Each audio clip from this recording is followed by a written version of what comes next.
Last week was a full-on Tekken week plus Sunday. We didn't really have a time to actually like hang out and chat. It was just Tekken. I was like, I think right after the tournament, oh my gosh, I was so tired and mentally exhausted because my social battery was like gone basically, because it was like hanging out with 5 people and then for 6+ hours almost every day. As an introvert, my social battery is like depleted now. I was only awake for like 2 to 3 hours and then I went back to sleep. I was so tired. I was like, oh my gosh, I gotta get work done. I'm so behind because of Tekken. And then so I started getting work done. 2 to 3 hours, I went back to sleep. And then I woke up at 11 p.m. and I was like, oh fuck, I have so much work to do.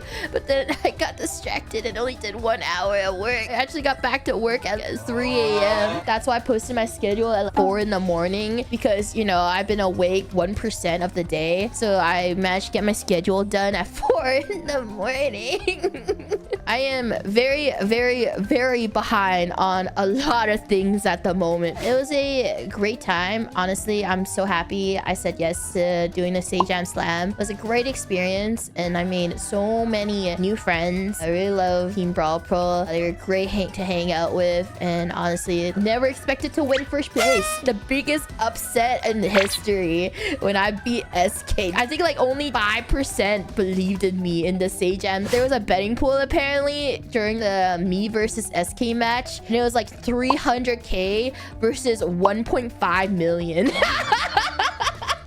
It was like a David versus Goliath situation. Nobody expected me to win. I honestly never expected to win first, because I know my team was really good in general.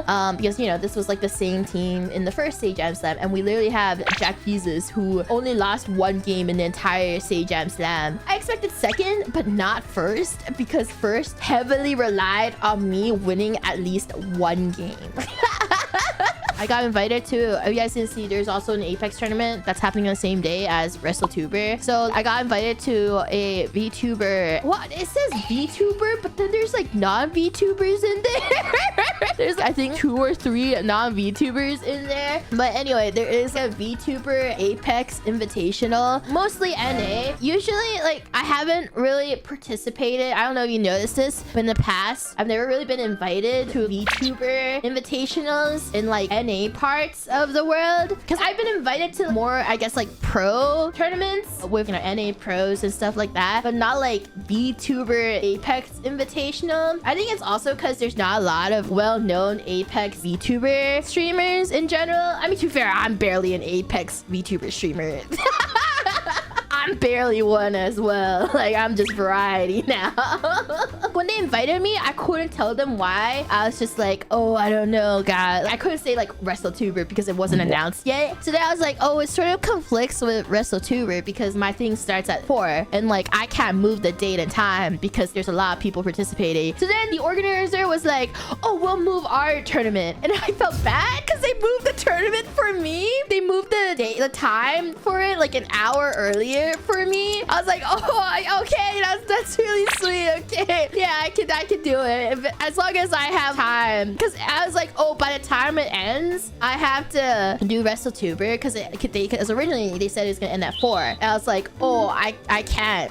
I can't do that. I literally have to do something at 4, and it's this whole event that I'm organizing. I couldn't say what event it was. So then they were like, oh, we'll do it. We'll have the tournament like an hour earlier. And then I was like, oh, okay, I'll join. Like, I remember, oh my gosh, I remember when Anime North was like, oh, sorry, but only like X amount of dragoons can be in the panel room. And I was like, that's a lot. I don't remember. I think it was like 200. They're like, oh yeah, I hope you're okay if not everybody can be in the room because it's a fire hazard. I was like, bro, that's a lot.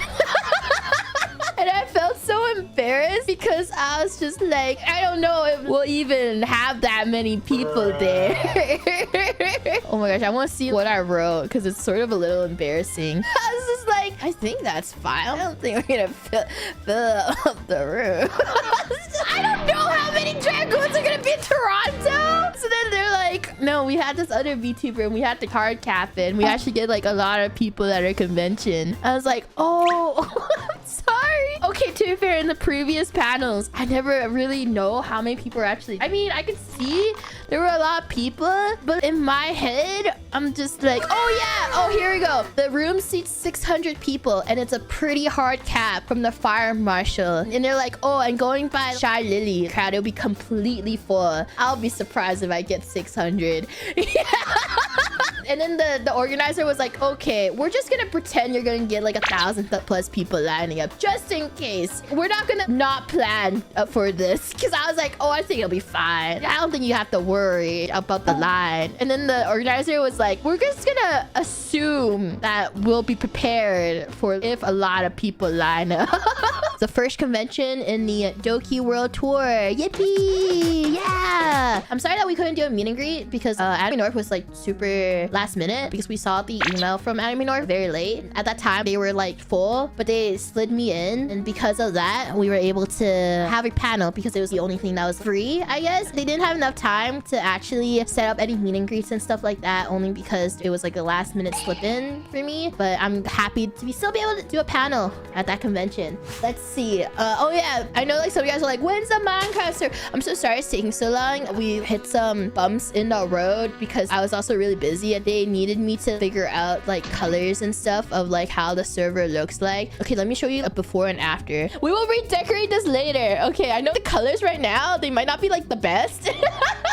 Because, okay, this was the original color for the main hub. We're gonna change the main hub later. For those who don't know, we're starting a members Dragoon Minecraft server, but I'll be streaming the server publicly because you can put the server, like joining the server behind a paywall. But you can't stream Minecraft behind a paywall. But I know like it's been in the works because there's been like a lot of stuff going on. This was the original concept for the lobby, but that was like, that's just too brown. We're gonna also later on when we actually have people in the lobby, so then we put more color into it, and so it looks like this now. I know it looks weird. I know there's a lot of colors, but I said this is just a main lobby. Obviously, you all spawn in here, so you can create better builds if you want. And like later on, the main lobby will get upgraded the more we play. Because now they're like, what do you want? And I'm like, I don't know. Doki, what do you want for your main lobby? And I'm like, I don't fucking know. They made this from the notes I gave them, which was, I don't know. So I really appreciate it from the designers for making this based off of my notes, which was no notes. That's why I was like, I'm fine with this for now, because I think later on when we like figure out what we want, we'll build on it more later. Later it'll look different. Anyway, so you guys are wondering, okay, so like, what do you mean by factions? You have to push a button and then you're gonna be taken to this island where you're gonna be picking which faction you want to join. So obviously there's Aegon, there's Dragoon and stuff like that. So you can pick your faction. The territory will not be linked. You also can claim your land. Each person has an amount of blocks they can claim. Like I said, this is for members. Like to join a server, you have to be a member, but we'll be streaming the server. People won't be griefing each other. You know, if you leave your build, there'll be PvP zones too. We'll have like areas where you can fight if you want to. So yes, and then we'll have resource areas as well. That's basically what it's gonna be like.